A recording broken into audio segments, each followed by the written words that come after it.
Hello and welcome to The Case For, a Baseball Hall of Fame podcast. I'm your host, attorney and baseball fan extraordinaire, Russell Christian. This episode marks my annual Baseball Writers Association of America ballot preview. I'll be breaking down the Hall of Fame cases for every player on the ballot, but before we do that, today's superfan shout-out goes to SI's Arizona Diamondbacks beat writer Jack Sommers, who follows me on Twitter X and has recently been getting the correct answers to my baseball trivia questions. So, good job, Jack, and shout-out to you. The 2026 BBWAA ballot is as follows: Carlos Beltran, Andrew Jones, Chase Utley, Alex Rodriguez, Manny Ramirez, Andy Pettitte, Felix Hernandez, Bobby Abreu, Jimmy Rollins, Omar Vizquel, Dustin Pedroia, Mark Burley, Francisco Rodriguez, David Wright, Torrey Hunter, with the following players making the ballot for the first time this year: Cole Hamels, Ryan Braun, Alex Gordon, Shin-Soo Choo, Edwin Encarnacion, Howie Kendrick, Hunter Pence, Gio Gonzalez, Matt Kemp, Daniel Murphy, Rick Porcello, and Nick Markakis. I'll start right out and say that I don't think any of these players on the ballot this year for the first time will get into the Hall of Fame, an opinion shared by many other baseball fans.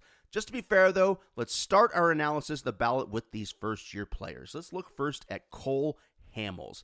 Of all the players who are on this year's ballot for the first time, I think Cole Hamels has the best Hall of Fame case, and I think he's the only player that's going to appear this year for the first time on the ballot who may someday get in the Hall of Fame. I definitely think he's the only player that's going to get more than 5% of the vote. Hamels was a left-handed pitcher who spent 15 years in MLB, most notably 10 years with the Phillies between 2006 and 2015, which was the prime of his career. Hamels retired with a career 59 BWAR, 163 wins, 122 losses, a career 3.43 ERA, and 2,560 strikeouts and 2,698 innings pitched. He was a four-time All-Star and received Cy Young votes in 4 seasons, all top 10 finishes. If you look at Cole Hamels' career stats on Baseball Reference, what stands out is that he only led the league in one statistical category, and that's WHIP. You have to say the H. WHIP. Walks plus hits per innings pitched. And that was in 2008. I'm a big fan of players who lead the league in a lot of statistical categories. Black ink, as they call it. To me, that's a huge indication of a player's dominance over a particular era. So in terms of the black ink test, to me, Hamels doesn't really hit the mark in terms of his Hall of Fame case. The highlight of Hamels' career is certainly the 2008 postseason. Cole Hamels was absolutely dominant en route to the Phillies winning the 2008 World Series, and Hamels was awarded the MVP for both the NLCS and the World Series. An absolutely dynamic performance in the 2008 postseason. Postseason success is a big factor for me, but for the most part, it's the icing on the cake. The Hall of Fame analysis is mainly based on regular season stats. So while Hamels no doubt was just a stud that 2008 postseason, I think he falls short of the Hall of Fame. If the argument were to be made that he should get in based on his performance in the 2008 World Series, I would counter that there are other players and other pitchers who are postseason heroes who have, in my opinion, better Hall of Fame cases based on their regular season stats. The big one for me being Orel Hershiser. The guy was a stud in 1988 and in the postseason 1988. And Fernando Valenzuela, who we talked about on one of my last episodes. So I think ultimately, both pitchers, all of these pitchers, Fernando, Orel, and Cole Hamels, great pitchers, legends. But I think in this case, Cole Hamels, in my opinion, falls short of the Hall of Fame. Although I think he'll get more than 5% of the vote. I think he'll stay on the ballot a little bit, but I don't see him making it this year. I don't think he's going to make it at all, but I think he's got the best case of all the players on the ballot this year for the first time. Of the players on the ballot this year for the first time, one of the players who on paper may have had a good case, but is not going to get in, I think, because of his 2013 PED suspension. Let's just get the elephant in the room addressed right away, right out of the gate. It's Ryan Braun. Ryan Braun is, look, if someone who's of a mind to disregard PED suspensions, there is a long list of players who are either suspended for PED use or suspected of PED use who have a much better Hall of Fame case than Braun, including his ballot mates A-Rod and Manny Ramirez. If you're willing to overlook PED suspensions, I mean, those guys have video game stats. Ryan Braun had some good seasons, but doesn't really have career, video game stats. Nevertheless, Ryan Braun, look, all those things aside, I had to address the elephant in the room right out of the gate. He had a very good career. He retired after 14 years, all with the Milwaukee Brewers. He had a 47.2 BWAR, 1,963 hits, 1,080 runs, 408 doubles, 352 home runs. That's big.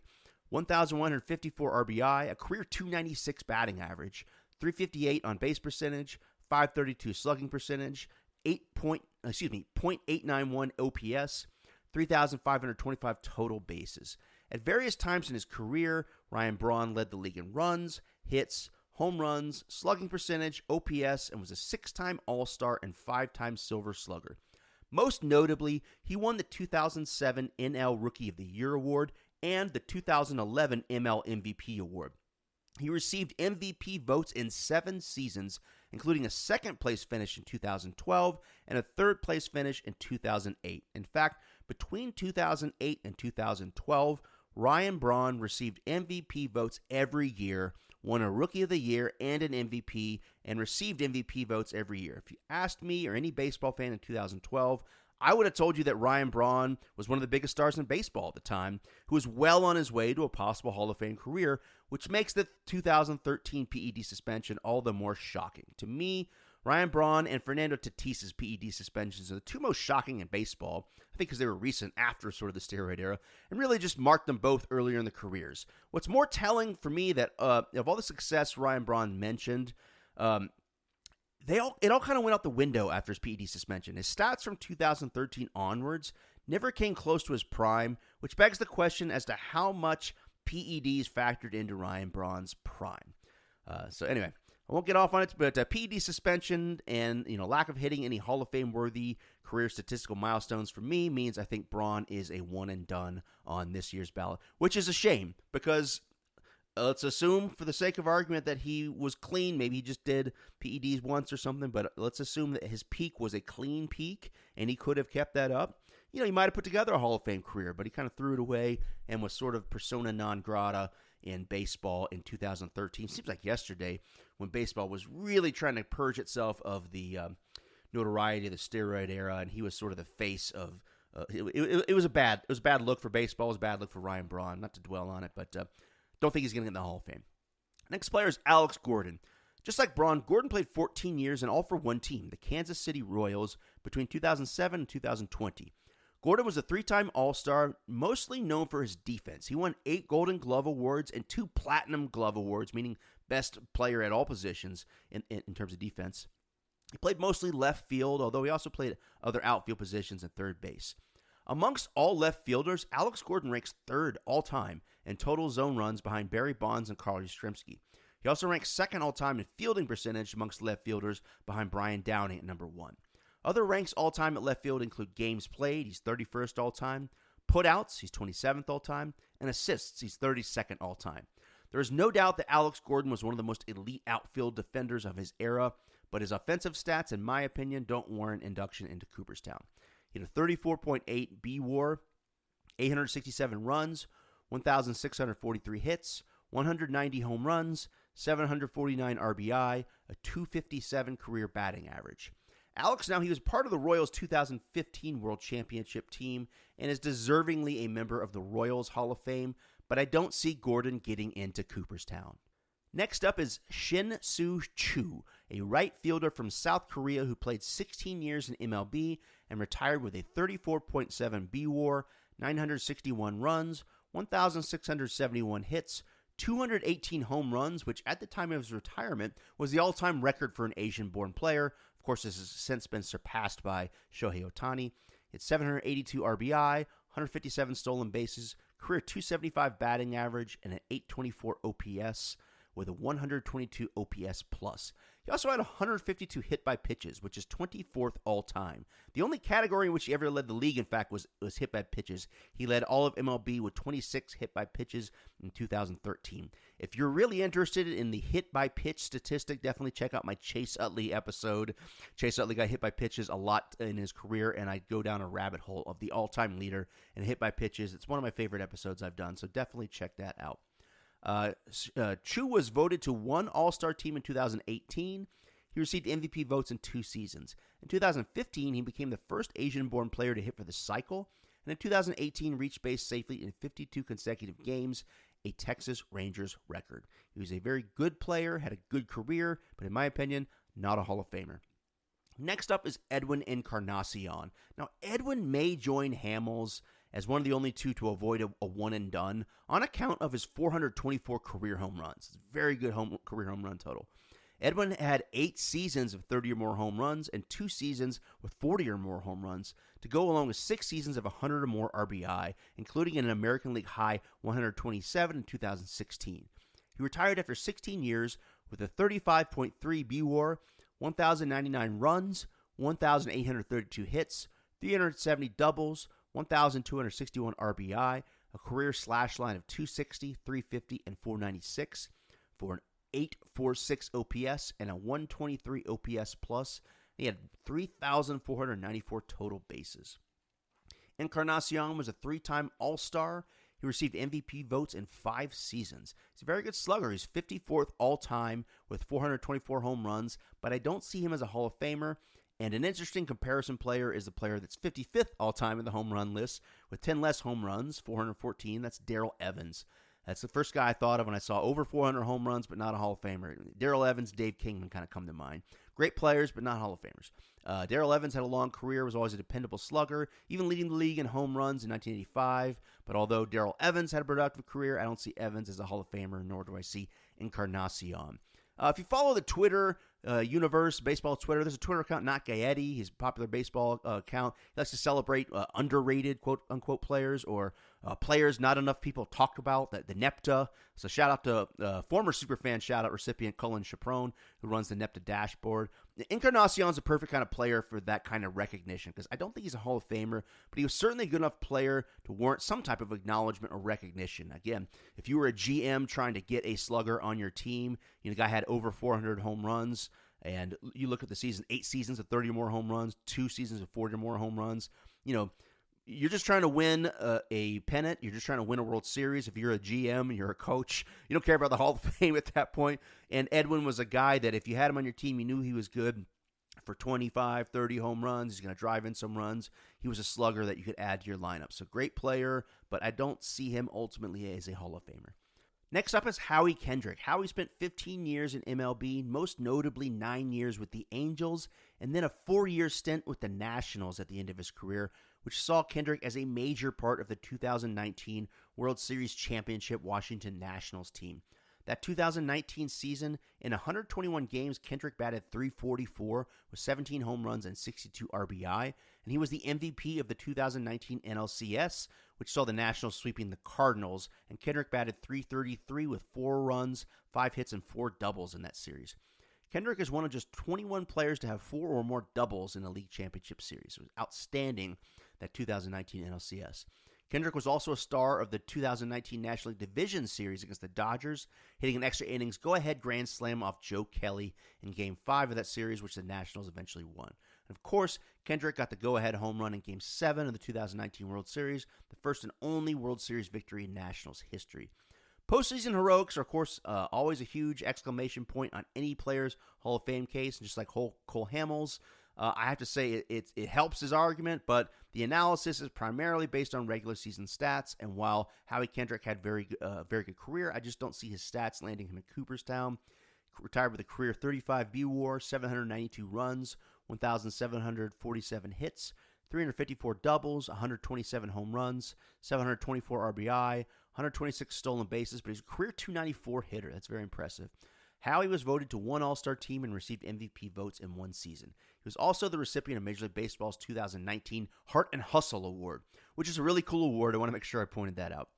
Great player, 15 years in Major League Baseball, batting just under 300 for his career is extremely impressive, as were his heroics in 2019 postseason, but I just don't see his career getting him into Cooperstown. Next up is Hunter Pence. Pence, of course, was a fan favorite among San Francisco Giants fans. I think he's definitely going to get some votes from Bay Area voters. He's probably going to get some sentimental votes from players who remember him from his postseason heroics and that great San Francisco Giants team there in the 2010s. Pence, of course, was part of 2 Giants World Series winning teams in 2012 and 2014. And he's a member of the San Francisco Giants Wall of Fame. Hunter Pence was a 4-time All-Star and 2019's American League Comeback Player of the Year. He played 14 years in Major League Baseball, most notably 7 with the Giants between 2012 and 2018. During that time, he played all 162 games in 2013 and 2014 and led the National League in at-bats in 2014. He received MVP votes in those 2 seasons and retired after 14 years with a career .279 batting average and 244 home runs to go along with a 30 BWAR, 891 runs, 1,791 hits, 324 doubles, 942 RBI, 120 stolen bases, and a 794 OPS. In 10 playoff series, Pence had a .254 batting average with 23 hits and 17 RBI in 43 games. Upon his retirement, he began working as a color commentator for the Giants, an analyst for for the MLB Network. He's a fan favorite in San Francisco. I always enjoyed watching Hunter Pence play. He had that beard. He looked like he just got off a commercial fishing boat in Alaska and decided to play baseball or something. He had a cool beard. He was a great player for the Giants. They had a great run, but I just don't see him making the Hall of Fame. All right, next up, Gio Gonzalez. Gio was a 2-time All-Star who spent 13 years pitching for the Athletics, Nationals, Brewers, and White Sox. In 2012, he led all of MLB with 21 wins, a 2.82 fielding independent pitching, and a .4 home runs per 9-inning rate, and led the National League with a 9.3 strikeout per 9-inning rate, en route to an All-Star appearance, a 20th place finish in the National League MVP voting, and a 3rd place finish in the National League Cy Young Award behind Clayton Kershaw and eventual winner R.A. Dickey, knuckleball pitcher. That's a great year, R.A. Dickey. I love the knuckleball. Gio also finished 6th in the 2017 National League Cy Young race with a 15-9 record, 2.96 ERA, 188 strikeouts, and a 6.5 BWAR. Apart from these seasons, though, Gio only had 2 other seasons with a BWAR of 3 or higher and had 4 seasons of 15 or more wins. While he only had 2 to 3 seasons, I think that could be considered elite.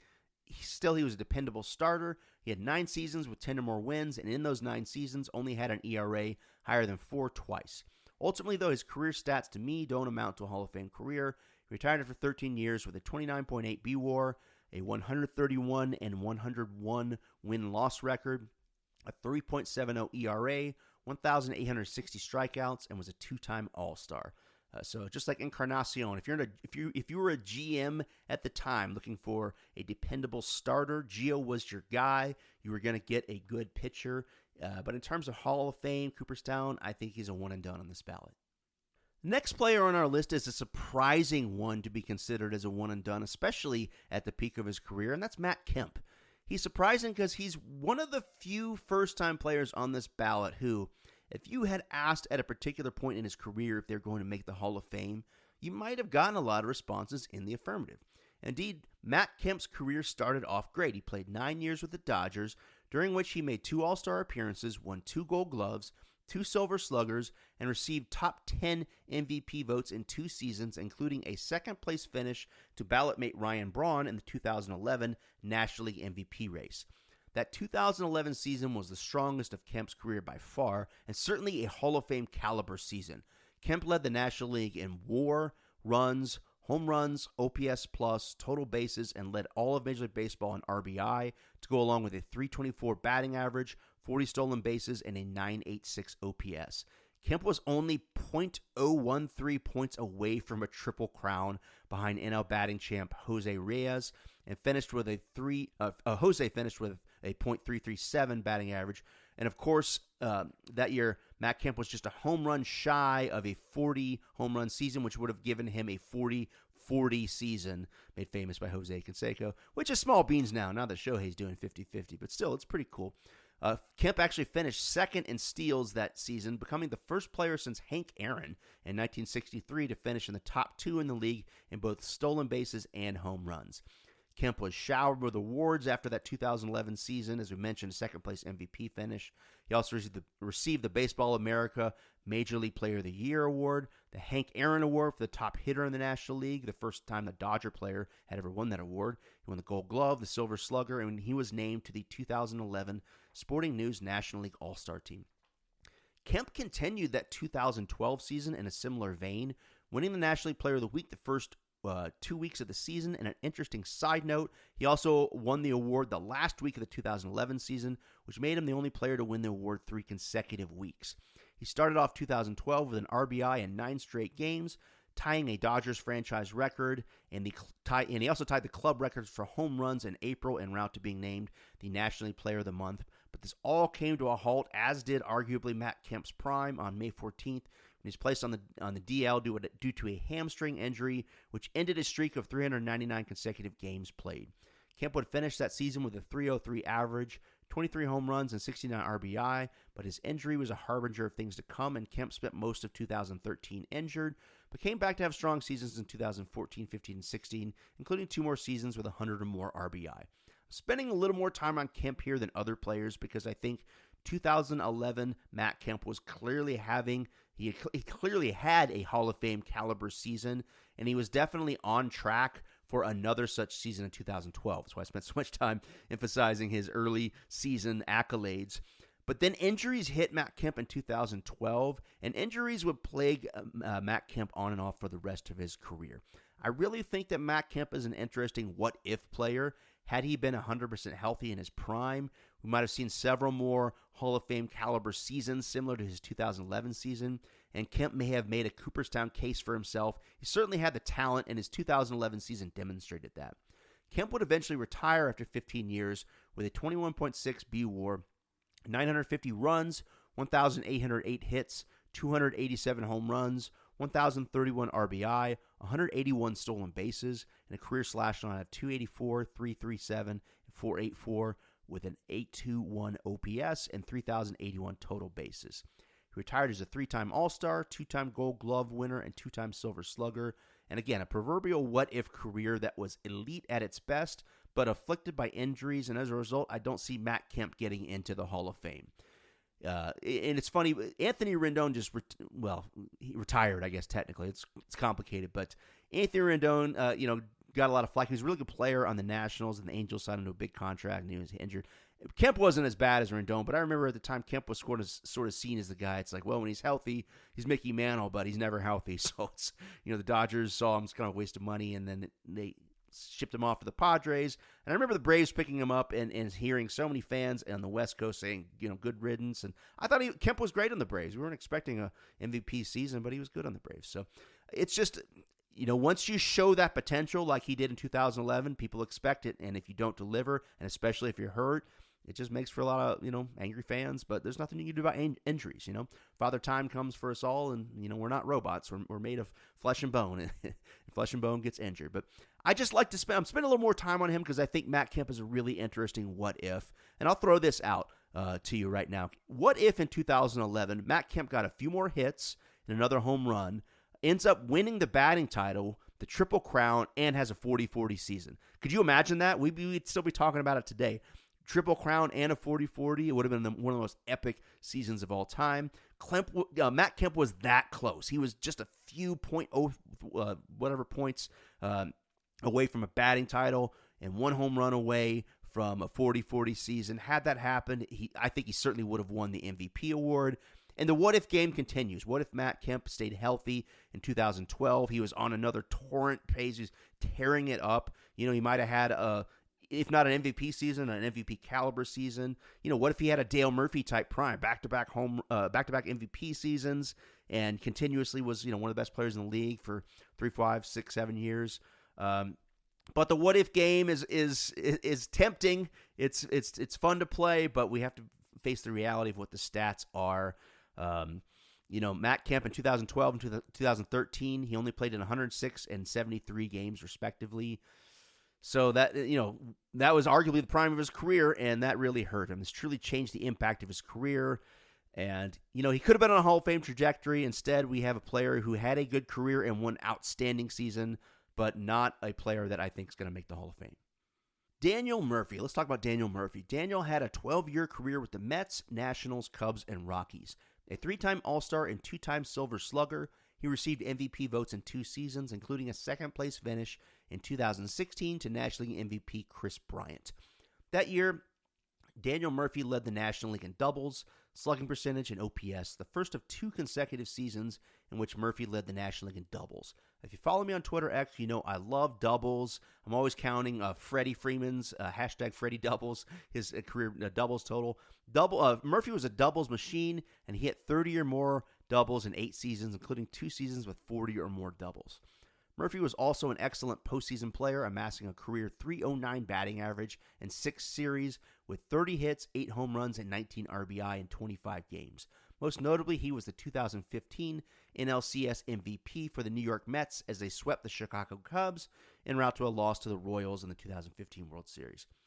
Murphy was a very good player, and when he played, that's really the only critique is that there's only 12 seasons, and of those 12 seasons, there were only 8 in which he played 130 or more games. Still, Daniel Murphy was an impressive hitter, retiring with a .296 batting average, just under 300. He had a career .341 on base percentage and .455 slugging percentage for a .796 OPS to go along with 1,572 hits, 710 runs, 371 doubles, 138 home runs, 735 RBI, and a career 20.8 BWAR. He had 4 seasons with a batting average of 300 or higher, including a career-high .347 in 2016, which was just .001 points lower than National League batting champion DJ LeMahieu. Almost won a batting title. Almost won a batting title.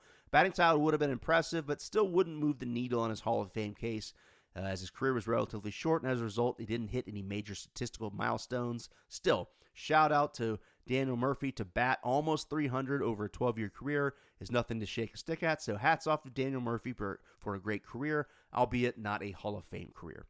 Next up is Rick Porcello. Right-handed pitcher Rick Porcello was the 2016 Cy Young Award winner and pitched 12 years in Major League Baseball, including leading all of MLB in wins in 2016 and winning 10 or more games 10 times. He also led all of MLB in shutouts in 2014. He retired with a 150 and 125 record, a 4.40 ERA, and 1,561 strikeouts to go along with an 18.8 BWAR. He was also part of the 2018 World Champion Boston Red Sox and posted a 1.93 ERA in that World Series. Hats off to Rick for a great career, capped off by a Cy Young Award and a World Series ring, but I don't see him getting the call to Cooperstown. Finally, I'll conclude this list of newcomers to the ballot with my personal favorite, recent Braves legend, Nick Markakis, who spent the first 9 years of his career with the Baltimore Orioles and his last 6 with the Atlanta Braves. At the end of his career, I tagged Nick as a sleeper candidate for the Hall of Fame. A lot of people disagree with me, and I think if he had played more than 15 years, he would have had a serious case. As it stands, at 15 years, I think he still had gas in the tank, but after 15 years, he retired with 1,119 runs, 2,388 hits, 514 doubles. That's tied with Mark Grace for 55th all-time, and more career doubles than Hall of Famers Ricky Henderson and Babe Ruth. Do I have your attention yet? Nick Markakis had 189 home runs, 1,046 RBI, 3,513 total bases, and a slash line of .288, .357, and .423 with 781 OPS and a 109 OPS plus. Nick was also an outstanding defensive right fielder, leading the league in numerous fielding categories in his career and winning 3 Gold Gloves. He's 23rd all-time in total zone runs at right field, and of course, you have to mention this, Nick Markakis is the all-time career leader in fielding percentage amongst right fielders. If you follow this podcast, you know fielding percentage is, of course, my favorite statistic.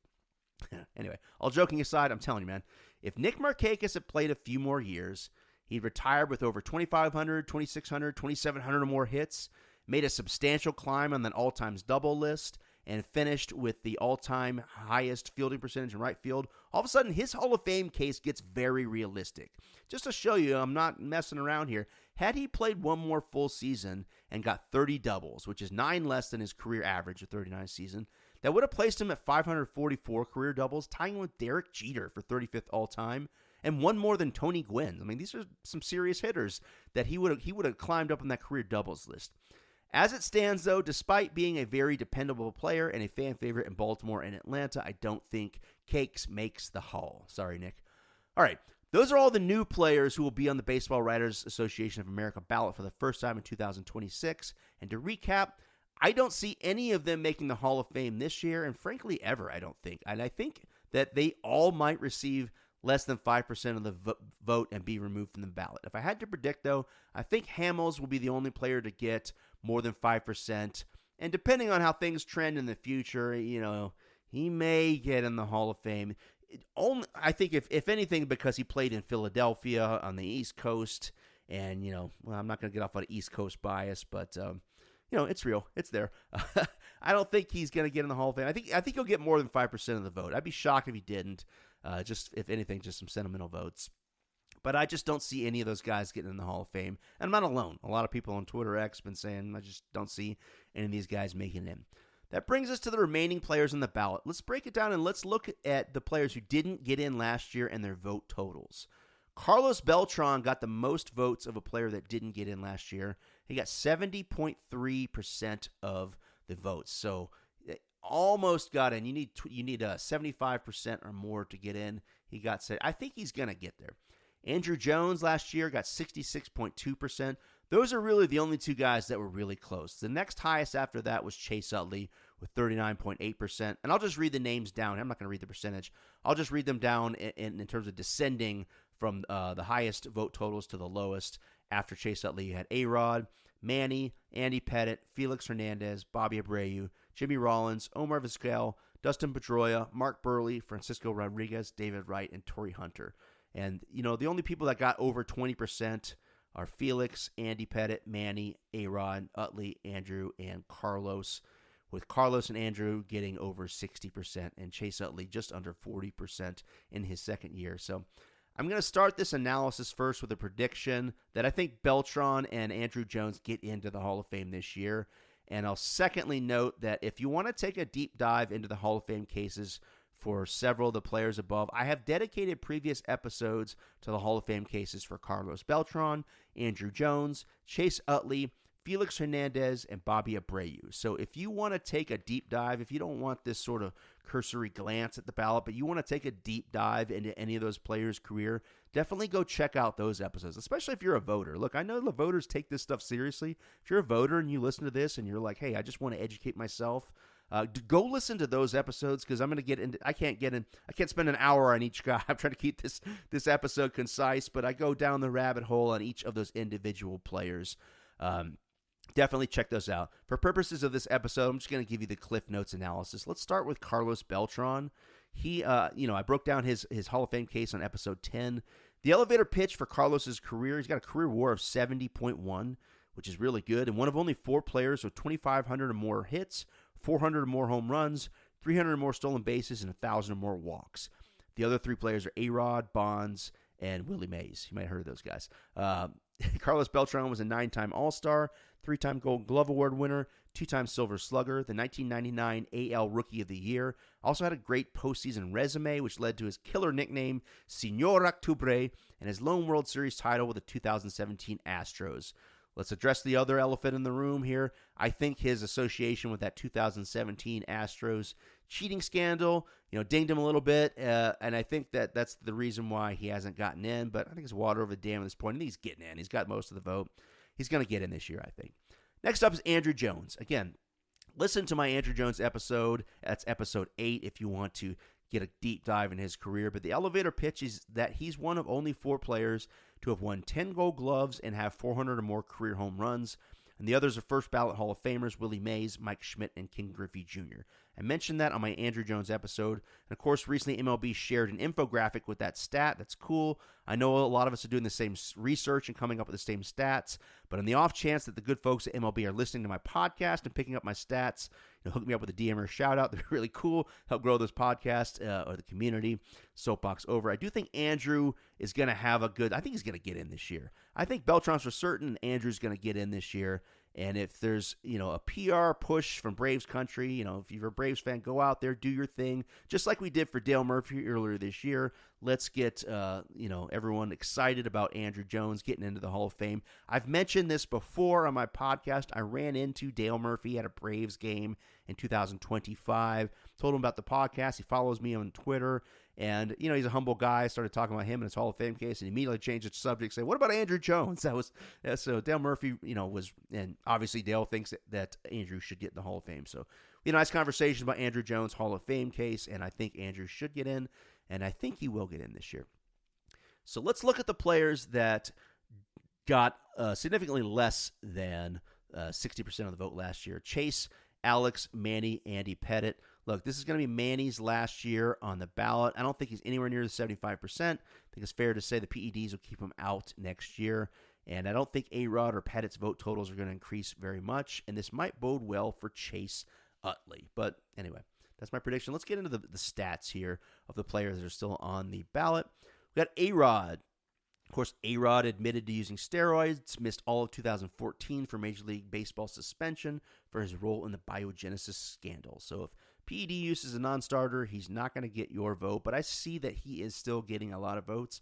And look, I get it. He's got unquestionably some of the greatest statistics in baseball history. After a 22-year career, he had 2,021 runs, that's 8th all-time, 3,115 hits, that's 23rd all-time, 548 doubles, 696 home runs, that's 5th all-time, 2,086 RBI, 329 stolen bases, a 295 career batting average, a 380 on-base percentage, 550 slugging, and a 930 OPS, and 140 OPS plus. His 5,813 total bases, that's 17th all-time, and 117.6 WAR, that's 16th all-time. He's one of only 4 players in MLB history with 600 or more home runs and 3,000 hits. The others are Hank Aaron, Albert Pujols, Willie Mays, and A-Rod. The only players in MLB history with 600 or more home runs, 3,000 more hits, 2,000 more runs, and 2,000 more RBI are A-Rod and Hank Aaron. And A-Rod has more stolen bases, a higher on-base percentage, and higher OPS than Hank Aaron. And I will end this elevator pitch. It's not the statistics, but we got to go through this. A-Rod is the only player in MLB history with 600 or more home runs, 3,000 more hits, 2,000 more runs, 2,000 more RBI, and 300 more stolen bases. It's not the stats, it's the steroids. In terms of the hardware, A-Rod is a 3-time MVP, 14-time All-Star, 2-time Gold Glove Award winner, 10-time Silver Slugger, his 2009 World Series champ. He's also tied with Albert Pujols for the most 100 or more RBI seasons in Major League history with 14. So I go on and on and on. A-Rod is certainly a very good player, one of the best of all time, but the PED suspension is why he's languishing on the ballot, and I just don't see that issue being resolved anytime soon, so I don't see him getting in. Neither do I see the next guy, Manny Ramirez, getting in. I think he's going to not get in this year, then he's going to be on a future Veterans Committee ballot, and if we saw anything, if we saw what happened to Bonds and Clemens this year, I just don't see Manny Ramirez getting in the Hall of Fame anytime soon. But again, dude was a machine in terms of his video game stats. Let's just go through them real quick. 1,544 runs, 2,574 hits, 547 doubles, 555 home runs, 1,831 RBI, a career 312 batting average, a 996 OPS, 4,826 total bases, and a 69.3 B-WAR. Part of the famous 500 home run club, and he had 12 seasons of 100 or more RBI, tied for third best all time. There's no doubt that based on the stats, he's a Hall of Famer, but again, PED suspension, not going to get him in. Next guy on the list, again, he was named in the Mitchell report and admitted to taking HGH. Otherwise, this is one of those guys, when you start getting into the PED use, some of these players, A-Rod and Bonds and stuff, have these video game stats. I think Pettit, if you take away the PEDs, I think he's a Hall of Famer. He's got 256 career wins, 2,448 strikeouts, a 3.85 ERA, 3-time All-Star, 2001 ALCS MVP, 5 top 10 Cy Young Award finishes, and a 5-time World Series champion with the Yankees. I mean, to me, all the issues aside, I think on the stats and the 5-time World Series championships, I think he's a Hall of Famer. Of course, you got to mention he's also the subject of a Dan Burns song, "Come Back Andy Pettit," off of Dan's doubleheader album. Dan, of course, is a longtime fan and friend of the podcast, and I interviewed him for one of my previous episodes. So I got to mention that Andy Pettit was the subject of a Dan Burns song. Next up, Carlos Beltran, mentioned him earlier. I think he's going to get in the Hall of Fame. We mentioned his sort of elevator pitch. But 2,725 hits, 565 doubles, 435 home runs, 1,587 RBI, 312 stolen bases. Senor Octubre had 307 batting average with 16 home runs and 42 RBI in 65 postseason games. 9-time All-Star, 3-time Gold Glove winner, and 2-time Silver Slugger. Beltran also won the 2013 Roberto Clemente Award for his work funding the Carlos Beltran Baseball Academy in his native Puerto Rico. He also played for Team Puerto Rico 4 times in the World Baseball Classic. I've said it before, I'll say it again. I think Carlos Beltran gets in this year.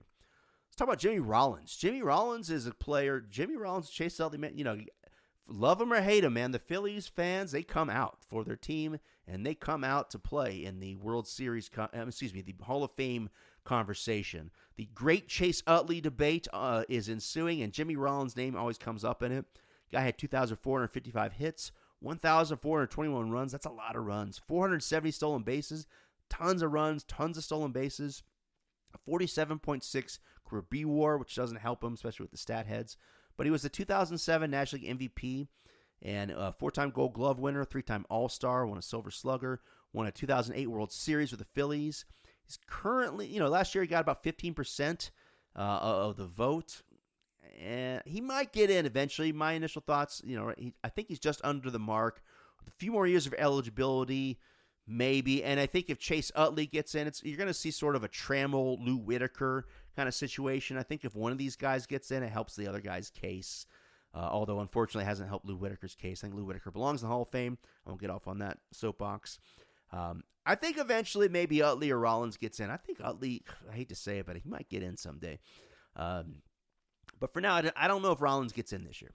Next up on the list is a guy, look, I'm not going to get into it, but he's got some off-the-field issues. You can Google it, which have just absolutely derailed his Hall of Fame chances. All that aside, on the stats, I think Omar Vizquel is a Hall of Famer. 2,877 career hits, all-time leader in games played at shortstop.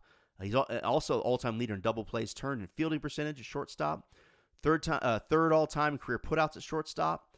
He's got an excellent Hall of Fame case, but for some of the issues off the field. He's got a ton of hits. He's got incredible fielding stats. I think he's a Hall of Famer. And the other thing is, too, and I'll get off on it, I did an episode about Kenny Lofton. The 1990s Cleveland Indians, of course, they're the Cleveland Guardians now, but the 1990s Cleveland Indians, they were a dynasty. Fortunately for them, they didn't win a World Series. I'm not going to lose any sleep over it because the Braves beat them in 95, so I'm happy the Braves won. But, I feel like the Hall of Fame voters like to reward dynasties, and when there's a team that, is a perennial winner, consistently winning World Series or winning pennants or getting into the postseason, they like to reward the team, and they like to get a player from that era into the Hall of Fame. Now, Jim Thome is in the Hall of Fame, and it's kind of surprising because at the time, if you looked at the Cleveland Indians in the 90s, there's a lot of other players. You're like, I think this guy might be in the Hall of Fame, and Vizquel is one of those players, along with Lofton. Kind of surprising to a lot of people they're not in the Hall of Fame. Albert Bell, another player. I mean, dude was a beast when he played. I still think we can get into Albert Bell later. I know he had some issues off the field or whatever. I think he's a Hall of Famer. Dude was elite while he played. So, anyway, I don't get off on it, but Omar Vizquel, I think, look, there's a character clause. I get it. There's some stuff out there. I don't want to get into it, but I think based on his stats, he's a Hall of Famer. Chase Utley, oh gosh, here it is. Next up on my list, episode 9. Go take a listen to Chase Utley. Look, man, I'll say this about Chase Utley. One of the better arguments I've heard is from longtime friend of the channel, the Warmonger, who mentioned that Chase Utley has, let's count it right here, 6 seasons of a BWAR of 5 or higher, including 5 seasons of a BWAR of 7 or higher, and 2 seasons of a BWAR of 8 or higher.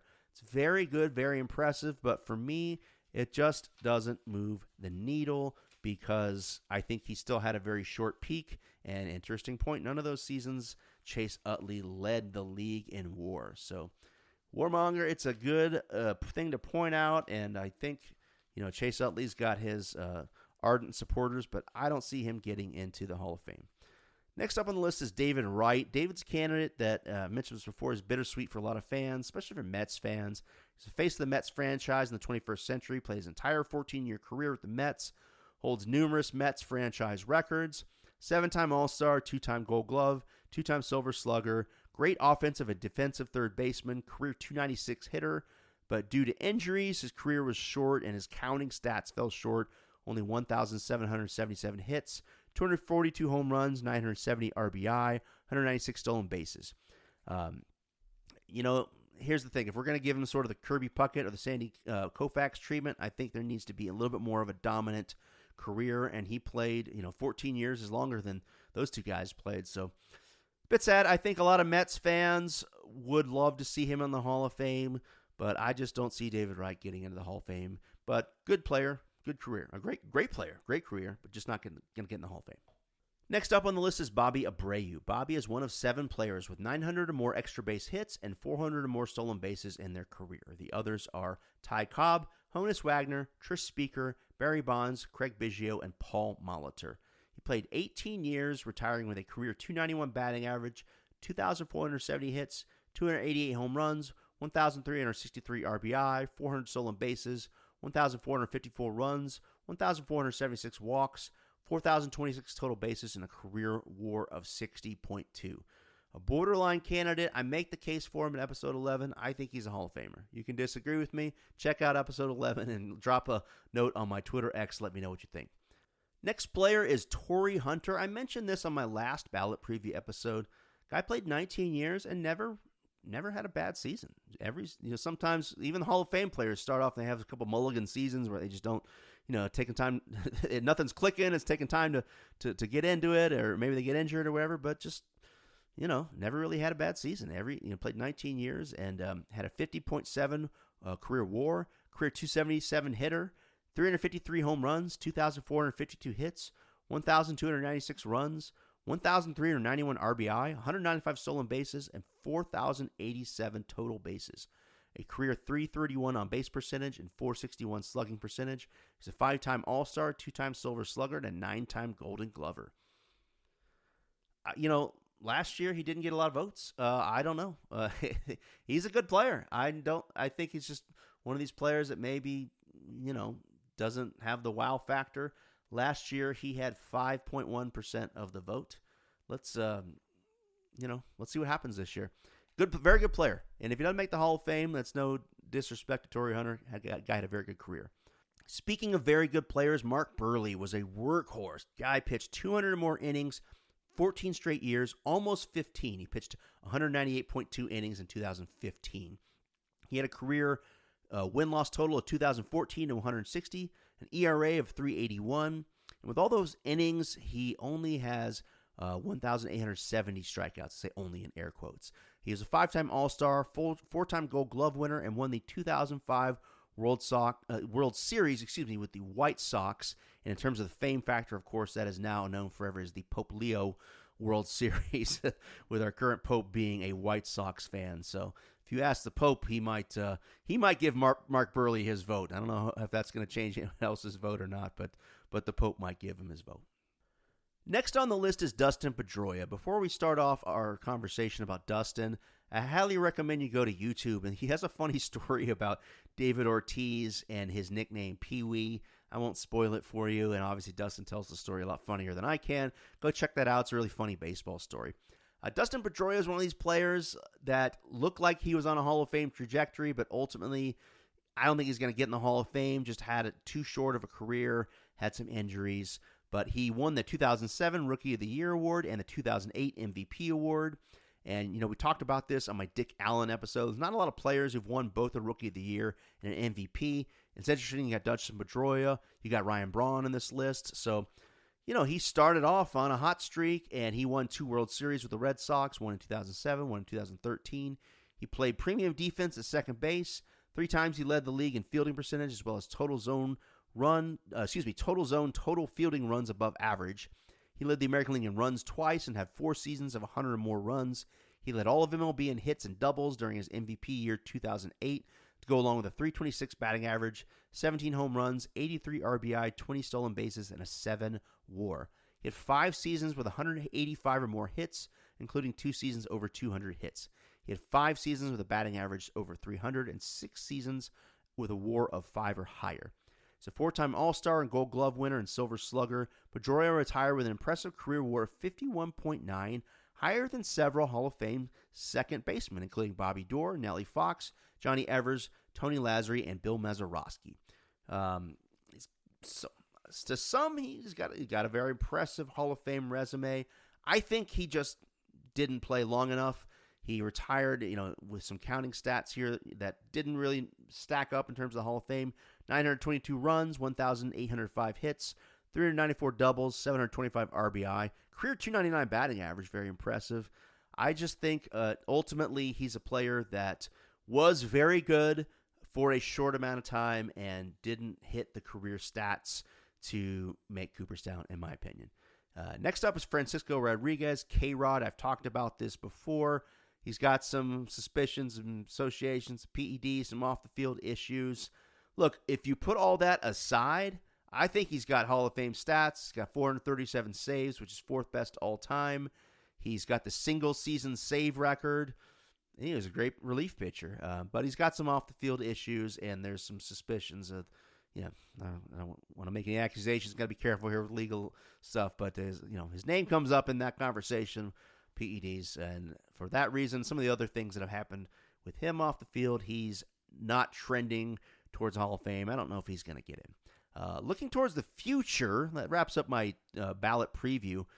2027, the notable first-time ballot players are going to be Buster Posey and John Lester. I'm going to do definitely going to do a Buster Posey episode.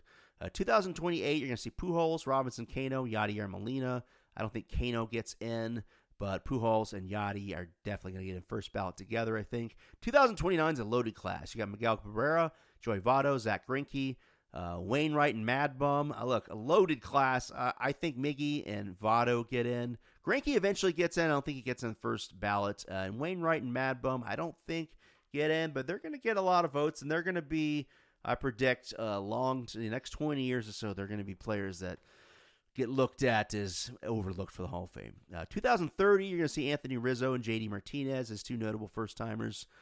Not sure if they get in. We can talk about that later. In 2031, way into the future, of course, Clayton Kershaw going to be on that ballot. Going to be not only a first ballot Hall of Famer, but say this every year, maybe a unanimous first ballot Hall of Famer. Who knows? To recap everything and sort of give everyone the big picture here, I'm going to look at the 2026 ballot. I'm going to make my predictions. I've said it before. I'll say it again. I think Beltran and Andrew Jones get in. Just in terms of the numbers, Carlos Beltran's on his fourth year on the ballot. He had 70.3% of the vote last year. Needs 75%. I don't see any of the first-year guys moving the needle. In fact, I think they're pretty much all, except for maybe Hamels, going to be in one and done. That bodes well for the top three guys. The top three vote getters from last year who are still on the list. That's Beltran. Next up is Andrew Jones, who's on his 9th year on the ballot. So he's only got 1 year left in the Baseball Writers ballot. Last year he had 66.2%. I think those guys, definitely Beltran and probably Jones, get in. Now Chase Utley's in his 3rd year in the ballot. Last year he had 39.8% of the vote. So he is trending upwards. If you look at his numbers historically, I think he's going to get there. Next up, the next highest vote getter from last year is A-Rod. He's in his 5th year in the ballot. He had 37.1. He's not a player I think that's going to trend upwards. Again, there's sort of the bigger issue of steroids, and if Clemens and Bonds didn't get in, I don't know. But who knows? Maybe there's a lot of younger voters. I mean, he's getting a lot of votes, as did Manny, who got 34.3% last year. But he's on his last year on the ballot, so I don't see Manny getting in this year. And Pettit had 27.9. He's on his 8th year on the ballot. Once A-Rod, Manny, and Pettit are kind of off, kind of get rid of some of the PED guys, I want to show what I think will happen in the future. I think Felix Hernandez, this is his 2nd year in the ballot. He had 20.6% of the vote. I could maybe see him getting in. I did an episode on Felix Hernandez. I think he fell short on some of the career stats, but he had a really powerful peak. Then that might win some votes with voters. Let's see where Felix goes over the next few years. I could see him getting in. I don't, however, see Bobby Abreu getting in on the Baseball Writers ballot. He's on his 7th year on the ballot, and he got only 19.5% of the vote last year. So especially with the loaded ballots coming up in the next few years, I think Bobby Abreu is going to be someone we're going to be discussing on the episodes about the Veterans Committee ballots for many years to come, as is Jimmy Rollins, who's going into his 5th year, and he's got only 18%, and Again, Omar Vizquel, this is his 9th year in the ballot, 17.8% of the vote last year. I don't see him going anywhere. I don't really see Pedroia going anywhere, even though it's only his 2nd year. He had 11.9% of the vote last year. He's going to get some love from Boston Red Sox fans. I don't really see Burley getting in the Hall of Fame. This is his 6th year, and he has 11.4%. And K-Rod, Francisco Rodriguez, at 10.2 in his 4th year. He's not getting in, and I don't think, neither do I think David Wright. I think David Wright's just staying on the ballot. People like him. He had 8.1% of the vote last year in his 3rd year, and Torrey Hunter at 5.1%. He might stick around, but I don't. The only guy on here that, again, I see Beltran and Jones getting in. Utley might get in. Felix might get in. I don't see Abreu getting in on a baseball writer's ballot. I think we're going to be looking at future Veterans Era Committee ballots with Bobby Abreu, Rollins, Vizquel, maybe Pedroia. That's my prediction. I could be wrong. Let me know what you think. Jump on my Twitter X and throw some comments my way. That's my discussion of the 2026 Baseball Writers Ballot. Fans of the podcast know that I'm going to be following up the announcement, which is Tuesday, January 20th, 2026 on the MLB Network. I'm going to be following up that announcement with my ballot breakdown episode. Until then, remember, when life gets you down, stop what you're doing and watch a baseball game.